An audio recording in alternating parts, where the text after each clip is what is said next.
എന്തുകൊണ്ടാണ് ജി സുധാകരനെ പോലൊരു നേതാവിന് അദ്ദേഹം അധികാരമോഹിയാണെന്ന് സ്മൃതിക്ക് അഭിപ്രായമുണ്ടോ? അദ്ദേഹം അഴിമതിക്കാരനാണെന്ന് നിങ്ങൾക്ക് അഭിപ്രായമുണ്ടോ? അദ്ദേഹം ഈ പ്രസ്ഥാനത്തിന് വേണ്ടി 10-63 വർഷം ചെങ്കൊടിയും പിടിച്ച് സ്വന്തം സഹോദരന്റെ രക്തസാക്ഷിത്വം വരെ സഹിച്ച് രാഷ്ട്രീയ പ്രവർത്തനം നടത്തിയ ആളല്ലേ?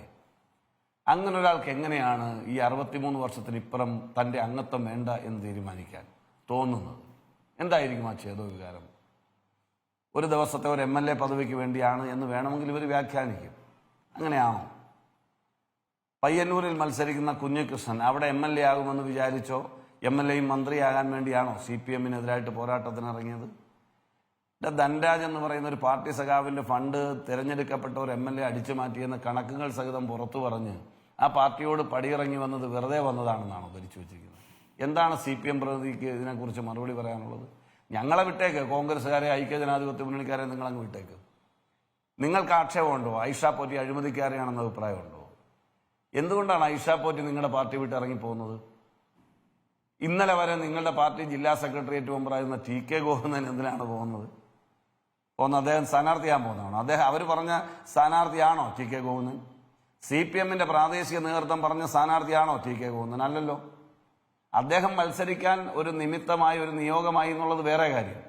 എന്തുകൊണ്ടാണ് അദ്ദേഹത്തിന് പുറത്തിറങ്ങി വരേണ്ടി വന്നത്? നമ്മൾ ചില രാഷ്ട്രീയ യാഥാർത്ഥ്യങ്ങൾ ഈ തെരഞ്ഞെടുപ്പ് വിശകലന സമയത്തെങ്കിലും വേണ്ടേ സ്മൃതി? സത്യസന്ധമായി UDF ജയിക്കുമെന്ന് അറിയാത്ത ഏതെങ്കിലും LDF-കാരൻ കേരളത്തിലുണ്ടോ? പിണറായി വിജയനെ ഒന്ന് വിശ്വസിപ്പിക്കാമോ? ആ LDF ഗവൺമെന്റ് വീണ്ടും വരുമെന്നൊന്ന് വിശ്വസിപ്പിക്കാമോ? കുഞ്ഞുങ്ങളാണ്, നമ്മൾ തെരഞ്ഞെടുപ്പ് കഴിഞ്ഞു, ഗവൺമെന്റ് മാറുമെന്ന് എല്ലാവർക്കും അറിയാം, വലിയ ഭൂരിപക്ഷത്തിൽ UDF വരുമെന്നറിയാം. പക്ഷേ എന്റെ പോയിന്റ് അതല്ല. ഗവൺമെന്റ് വരുന്നതും വരാത്തതും പെട്ടി പൊട്ടിക്കട്ടെ, എണ്ണട്ടെ, ഗവൺമെന്റ് വരട്ടെ. എന്റെ ചോദ്യം, ഈ സന്ദർഭത്തിൽ പോലും നിങ്ങൾക്കൊരു കുറ്റബോധം തോന്നുന്നില്ലേ? ശരി, നിങ്ങൾക്കൊരു കുറ്റബോധം, ഒന്ന് പൊട്ടിക്കരയാൻ തോന്നുന്നില്ല? അങ്ങനെ പൊട്ടിക്കരയാനൊന്നും ആയിട്ടില്ലല്ലോ. ഈ സുധാകരനെ പോലെ, ഐഷ പോറ്റിയെ പോലെ പൊട്ടിക്കരയാനുള്ള സമയമായിട്ടില്ലല്ലോ. 22 ദിവസം കഴിഞ്ഞ ഒരു വിധി വരുമ്പോഴല്ലേ പുനഃപരിശോധന വേണോ എന്നാണ്. സ്മൃതി ഒരു സെക്കൻഡ്. ഞാൻ തെരഞ്ഞെടുപ്പ് ഫലം ഞാൻ പറഞ്ഞത് കേട്ടല്ലോ. വോട്ട് എണ്ണട്ടെ, പെട്ടി പൊട്ടട്ടെ, അതല്ലല്ലോ ഞാൻ പറഞ്ഞത്.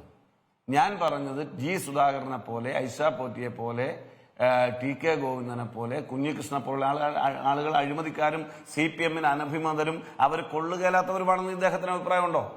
അതാ ഞാൻ ചോദിച്ചത്. അവർക്ക് പോലും സഹിക്കാൻ കഴിയാത്ത ഒരു ഗവൺമെന്റിനെ കേരളത്തിലെ പൊതുസമൂഹം സഹിക്കുമെന്ന് ഇപ്പോൾ ഈ സന്ദർഭത്തിൽ പോലും ചർച്ചയിൽ വന്നിരുന്ന് പറയണമെങ്കിൽ അതിന് പിണറായി വിജയന് പോലും ധൈര്യം ഉണ്ടാവില്ല എന്ന് ഞാൻ പറഞ്ഞു എന്നുള്ളതേ ഉള്ളൂ.